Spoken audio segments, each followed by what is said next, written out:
Hello everyone. In this session, I am going to explain about the metallic bonding.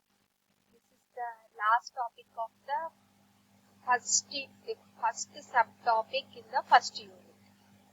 Right?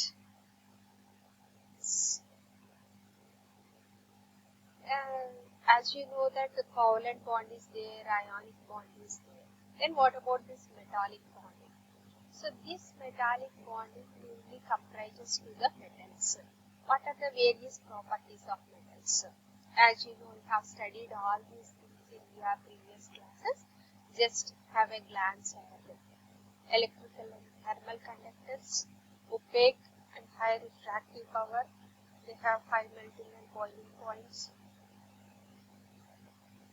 They are ductile, malleable, luster, hard and high elasticity with the sand high stress. All the above properties of metals cannot be explained by ionic and covalent bonds. Hence, we have to opt a new type of bonding called as metallic bonding. So, if you see most of the metals like in the crystalline state, so if you see all the atoms in it are identical and cannot be bound together as cations and anions. So, therefore, metallic bond should explain the bonding between the large number of identical atoms in a pure metal and the bonding between widely different metal atoms in the alloys. So once again I will make you clarify that metals have some special properties in the periodic table. So the metallic bonding cannot be explained by ionic as well as covalent bonding, but this can be explained by metallic bonding. Not only in case of metals but also in case of alloys. What are the various theories of metallic bonding? First one is free electron theory or called as electron gas theory. Second one is valence bond theory or resonance theory. Third one is molecular orbital theory or band theory. So, first one, electron gas theory. It was proposed by Drude in 1900 and later developed by Lorentz in 1960. So, hence this is called as Drude-Lorentz theory. Right? So, if you look at this diagram, see, imagine the white one, it is a positive one. So, each and every positive one almost surrounded by a negative one. Correct? So, each and every positive will be surrounded by negative one and not in a fixed position. So, it means that, say you look at this, positive metal ions are suspended in a sea of electron. Imagine this is a large metallic crystal. Attractions hold electrons near cations but not so tightly as to impede flow. It means they do not restrict the flow. If they restrict the flow of electrons are responsible to conduct electricity. If they restrict or the flow is not confined or very much strict or rigid, they cannot conduct electricity. Hence, the arrangement is like this. The valence electrons are delocalized and do not confine to a single metal atom.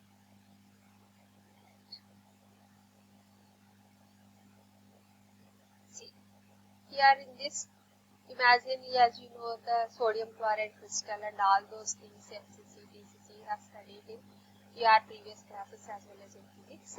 So, this is mainly about the valence bond theory only, right? Sorry, electron C model only. So, in which each and every positive charge has surrounded by some negative charge. But the location of negative charges are going to be varies. So, overall we can say this is C of mobile valence electrons. So, because of this, it can explain about the electrical because flow of electrons are responsible to conduct electricity, whereas they are good conductors of heat and electricity as we have studied the properties of metals. So, you can say electrical and thermal conductivity, malleability, ductility, all these can be explained by this C model. So, since electrons are mobile and are not confined to any particular ion, they will flow through a wire towards the positive end and when voltage is applied. So, what are the limitations for this one? As you know, each and every theory has some own limitations. So copper is 50 times better conductor than this method.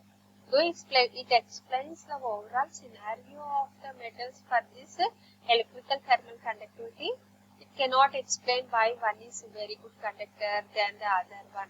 So like this it cannot explain. And also sodium and potassium metals are very much soft and can be easily cut with knife. Whereas osmium is very hard, it can even scratch the glass. These properties cannot be explained by this electron C model. Right? Second one is valence bond theory. First proposed by Pauling. Metallic bond is covalent in the origin and metallic structure involves a resonance of electron pair bonds between each atom and its nearest neighbors.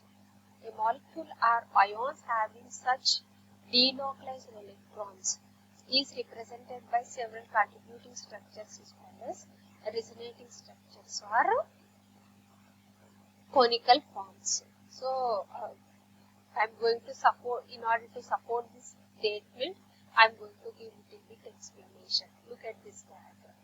See, lithium, 2 lithium, Li2 as you know, right? So, because it belongs to alkali metals, its outermost configuration is 1. So, it can form only 1. So, like this we have chosen various. So, do you mean this bond between 2 lithium atoms when a group of such lithium molecules are there? Are being confined? No, they are going to be in the resonating R structures, or simply the adjustment is going to be vary from one to, or the movement is going to vary from one position to the another one. So in lithium metal crystal, that is each atom is surrounded by 8 neighboring lithium atoms. Here in this scenario only, the single valence electron is not sufficient to bond with 8 lithium atoms. So hence obviously the resonance will take place.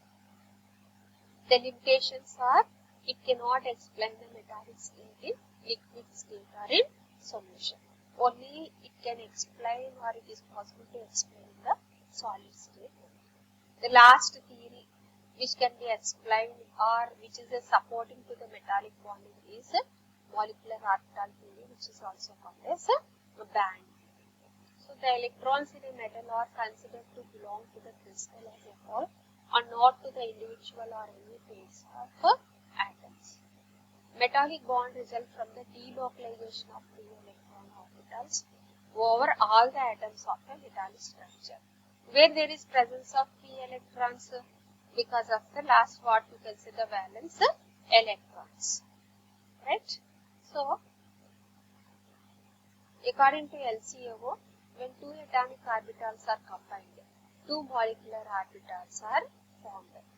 One of these bonding molecular orbital, one of them is bonding, another one is anti-bonding, which I have explained in my previous video lectures. Just I am going to remind you once again.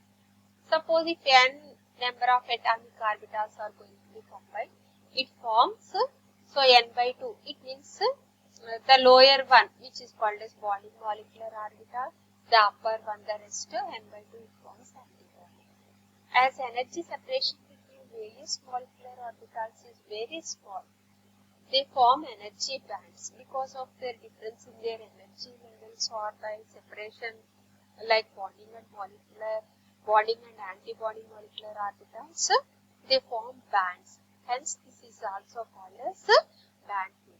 So, valence bond theory are otherwise called as band theory. So, let us take the example of lithium. With this only we have explained in the previous one also. So, if n number of lithium atoms are allowed, right, or to combine, they will form 3 energy bands. So, what are the various 3 energy bands? 1s, 2s and you can say that 2s and 2p almost they are near in energy gap. So, 2p band overlaps with the 2s band.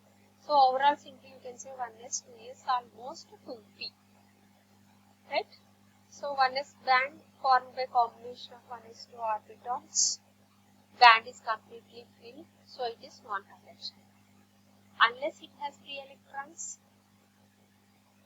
are available, then only it can start conduction, or it can be used in the as a good conductor of electricity, heat, or whatever.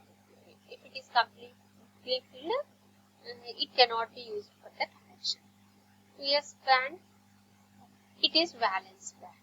Since 2s orbital of each lithium atom is only one electron, so only bonding molecular orbitals are filled, leaving the empty upper hand, because unless the lower band is filled, bonding is filled, then if the remaining electrons are left over, then only it goes to the higher level, which is called as antibody. Because it has only 1 plus 1, 2, they will be filled in the lower level, which is called as bonding molecular orbital. Hence the upper antibody is empty. The 2s and 2p bands are near in energy. So 2p band overlaps with the 2s band. This is called as overlapping zone. So the electronic bands where the electrons can move are called as permitted bands or Brillouin zones. So you remember this one. So only to some extent the electrons can move, or they can form overlapping zones or whatever it may be. So overall it is called as permitted bands. The level below which all energy levels are filled is called as Fermi level. For example, you can say 1s band is completely filled. So 1s band is called as Fermi level.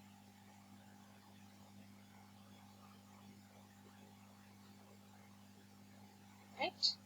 So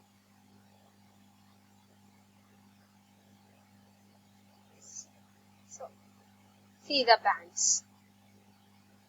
Right? So this is for one lithium, this is for another one, where they will combine with each other like this. How it forms in the form of the band theory, or how they are going to be overlap. Initially, if they are filled, they are called as Fermi levels, and they are not at all useful for conduction.